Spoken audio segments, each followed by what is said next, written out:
ప్రపంచ కిడ్నీ దినోత్సవాన్ని పురస్కరించుకొని అపోలో ఆసుపత్రి డయాలసిస్ విభాగం ఆధ్వర్యంలో కూకట్పల్లి మలేషియన్ టౌన్షిప్లో అవగాహన సదస్సు నిర్వహించారు. ఈ కార్యక్రమానికి ముఖ్య అతిథిగా Apollo life style CEO Sriram Iyer, Apollo health clinics ప్రతినిధి వైద్యులు సుధాకర్ హాజరై సమావేశానికి వచ్చేసిన గృహ సముదాయం వాసులకు అవగాహన కల్పించారు. కిడ్నీ విషయంలో అప్రమత్తంగా ఉండి ఆహార నియమాలు ఖచ్చితంగా పాటించాలని సూచించారు. శరీరానికి కావాల్సిన తాగునీరును అవసరమైన పాలతో నిత్యం తీసుకోవాల్సిందిగా వారు సూచించారు. తరచుగా కిడ్నీ పరీక్షలు చేసుకుంటూ ఉండడం మంచిదన్నారు. కిడ్నీ 80% వరకు పాడయ్యే స్థితి వచ్చేంత వరకు ఎలాంటి సూచనలు ఉండవని, ఒక్కసారిగా ఆరోగ్యం చెడిపోవడం, కాళ్ళవాపులు వంటివి రావడంతో లక్షణాలు బయటపడతాయని వారు తెలియజేశారు.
నమస్కారం.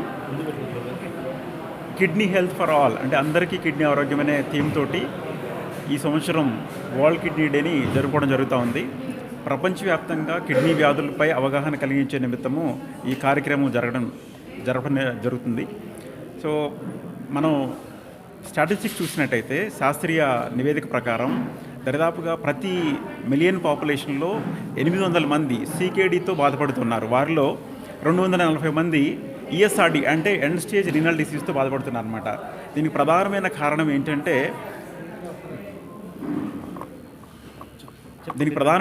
ఏంటంటే మొదటిది రక్తపోటు అంటే బ్లడ్ ప్రెషర్, రెండవది డయాబెటీస్.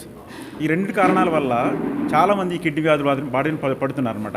సో వీరందరికీ అవగాహన కల్పించే నిమిత్తము ఈ వరల్డ్ కిడ్నీ డే అనేది స్టార్ట్ చేయడం జరిగింది.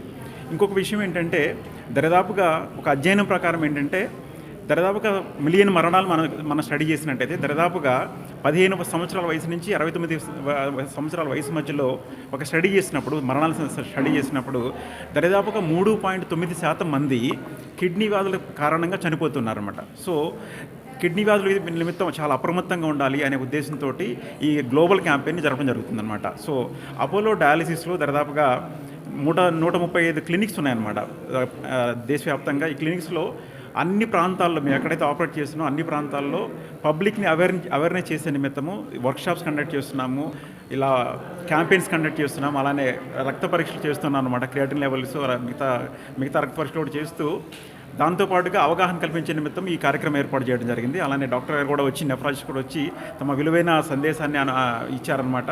సో పబ్లిక్కి మేము చేసే అప్పీల్ ఏంటంటే, కిడ్నీ అనేది చాలా ఇంపార్టెంట్ ఆర్గాన్ బాడీలో. దాన్ని కాపాడుకునే నిమిత్తం అందరూ ఒక మంచి హెల్తీ లైఫ్ స్టైల్ని ఫాలో అవ్వగలిగితే కిడ్నీ వ్యాధుల నుంచి దూరంగా ఉండే అవకాశం ఉంది. Thank you so much. I'm nephrologist. So ఈ వరల్డ్ కిడ్నీ డే రోజు మనం సెలబ్రేట్ చేసుకుంటుంది safe medication practice. Safe medication practice అంటే చాలాసార్లు మనకు తెలియకుండానే అనవసరమైన మందులు తీసుకుంటూ ఉంటాం. దీనివల్ల మన బాడీలోని అవయవాలు చాలా ఎఫెక్ట్ అయ్యే ఛాన్స్ ఉంటుంది, ఎస్పెషల్లీ కిడ్నీస్. మనం చూసే కిడ్నీ వ్యాధుల్లో ఆల్మోస్ట్ 10 to 15% అన్నెసరీ మెడికేషన్స్ వల్ల, అన్నెసరీ పెయిన్ కిల్లర్స్ వల్ల కిడ్నీలు పాడైపోయి డయాలసిస్, ట్రాన్స్ప్లాంట్ చేసుకున్న వాళ్ళే ఉంటారు. సో ఎప్పుడైనా మనం ఆరోగ్యంగా ఉండాలి అంటే కనుక ఒక 4 సూత్రాలు ఉంటాయండి. ఒకటి healthy life style, healthy eating and regular checkups and regular exercise. So ఈ 4 పాటిస్తే మనకు ఆరోగ్యం కానీ కిడ్నీలు కానీ చాలా బాగుంటాయి. సో మనం ఈరోజు స్పెసిఫిక్గా చెప్పదలుచుకుంది సేఫ్ మెడికేషన్ ప్రాక్టీస్ గురించి. అంటే అన్నెసరీ మందులు తీసుకోకూడదు అండ్ మీరు ఏదైనా మందులు వాడుతున్నప్పుడు దానికి ఏమైనా సైడ్ ఎఫెక్ట్స్ ఉన్నాయా అని అడిగి తీసుకోవడం మనకి చాలా బెటర్ ఉంటుంది. Thank you. అంటే కిడ్నీ చెడిపోతున్నాయని ముందు అంటే ఎట్లాంటి సింప్టమ్స్? సో మామూలుగా మనకి కిడ్నీలు చెడిపోతున్నాయి అన్న సిమ్టమ్స్ అంటే చాలా వరకు కొన్ని రకాల కిడ్నీ జబ్బుల్లో మనకి సిమ్టమ్స్ తెలియవండి. లాస్ట్ కిడ్నీలు 70%, 80% పాడైపోయేంత వరకు సిమ్టమ్స్ తెలియవు. లాస్ట్ 10%, 20% ఉన్నప్పుడు కాలవాపులు రావడము, నడుస్తుంటే ఆయాసం రావడము, ఆకలి వేయకపోవడం, ఇవన్నీ జరుగుతూ ఉంటాయి. ఇవి కాకుండా మనం రెగ్యులర్గా ఐడెంటిఫై చేయగలిగేది దీర్ఘకాలికంగా సమస్యలు కొన్ని, for example diabetes, hyper tension ఇలాంటి ఉన్న వాళ్ళకి రెగ్యులర్ చెకప్స్ ఎవ్రీ ఇయర్కి ఒకసారైనా క్రియాటిన్ యూరిన్ టెస్ట్ చేయించుకుంటే కిడ్నీ పాడైపోతుందా లేదా అనేది ముందే మనకి తెలుస్తుంది. So will have chances. ఇలాంటి వాళ్ళలో 70% ఆఫ్ ద టైమ్స్ ఈ కిడ్నీ పాడైపోకుండా మనకి చాలా రకాల కొత్త మందులు వచ్చాయి. సో ఇవి మనం వాడితే కిడ్నీ డిసీజ్ ప్రోగ్రెషన్ అంటే ముందుకు వెళ్లకుండా, క్రియాటిన్ పెరగకుండా, ఆ ప్రోటీన్ తగ్గించడానికి ఇవన్నీ మనకి రెగ్యులర్ హెల్త్ చెకప్స్లో మనకి చేసుకున్నప్పుడు హెల్ప్ అవుతూ ఉంటుంది. ఆహారంలో నేను చెప్పేది ఒకటేనండి. మనకి ఇప్పుడున్న మేము చూస్తున్నప్పుడు యూట్యూబ్లో వీటిలో చూస్తున్నాం, ఈ ఫుడ్ బ్లాగర్స్ అని ఇవన్నీ చూస్తున్నాం, lot of non veg. So ఇప్పుడు మన body is not equipped to handle అంత నాన్ వెజ్. సో నా సజెషన్ ఏంటి అంటే, మీరు తీసుకునేది బ్యాలెన్స్ డైట్ అయి ఉండాలండి. కొంతమంది చెప్తూ ఉంటారు ఓన్లీ ఫ్యాట్ తీసుకోండి లావు తగ్గుతారు, కీటో డైట్ చేయండి లావు తగ్గుతారు. ఇవన్నీ ఆరోగ్యానికి మంచిది కాదండి. You should have a balance diet అంటే బాడీ మనకి డైట్లో కార్బోహైడ్రేట్స్, ప్రోటీన్స్ అండ్ ఫ్యాట్స్ అన్నీ సమకూలంలో ఉండాలి. మనం తీసుకున్న డైట్లో 60% కార్బోహైడ్రేట్స్, 30% ప్రోటీన్, 10% ఫ్యాట్స్ ఉండాలండి. ఇలా ఉంటేనే బాడీకి కంప్లీట్ న్యూట్రిషన్ దొరుకుతుంది. అండ్ నా సిన్సియర్ రిక్వెస్ట్ ఏంటి అంటే, మీరు తీసుకునే ప్రతి మీల్లో ఎంతో కొంత ఫైబర్ అంటే ప్లాంట్ బేస్డ్ ప్రోటీన్ కానీ ప్లాంట్ బేస్డ్ డైట్ కానీ ఉండాలి అండి. అండ్ వీలైనంత వరకు నాన్ వెజిటేరియన్ అంటే మాంసము వారానికి ఒక్కసారి కానీ 2 సార్లు కానీ, అది కూడా వైట్ మీట్.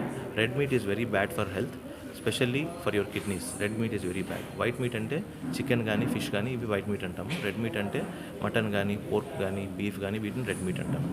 ఈ రెడ్ మీట్ అనేది బాడీ డైజెషన్ చేసుకోవడము, ఈ బాడీ డైజెషన్ చేసుకున్నప్పుడు ఉత్పత్తి అయ్యే హార్మ్ఫుల్ సబ్స్టెన్స్ ఏవైతే ఉంటాయో ఇవి బాడీకి చాలా హార్మ్ చేస్తూ ఉంటాయి. సో ఉన్న దాంట్లో white meat is better than red meat. But ideally we should restrict white meat కూడా వారానికి ఒక్కసారి కానీ 2 సార్లు కానీ తీసుకుంటే బెటర్ అండి. So rest of the times plant based diet అంటే వెజిటేరియన్ శాకాహారం ఇస్ ద బెస్ట్ థింగ్.